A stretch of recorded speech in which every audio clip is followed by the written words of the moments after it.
Assalamu alaikum warahmatullahi ta'ala wabarakatuh.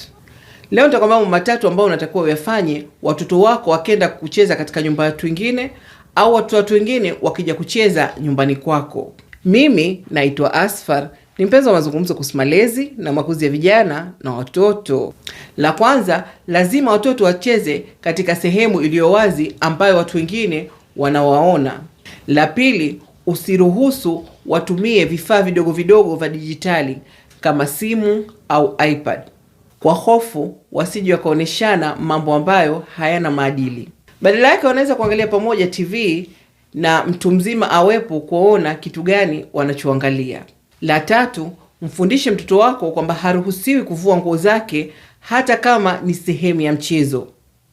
Kama tuseme wanataka kuact kama daktari au kucheza kama princess, basi zile nguo nyingine azivae juu ya nguo yake na sio kuvua nguo. Kama wewe ni mpenzi wa malezi na makuzi, usisahau kulike, kushare na kusubscribe katika YouTube channel yangu Malezi na Asfar. Assalamu alaikum.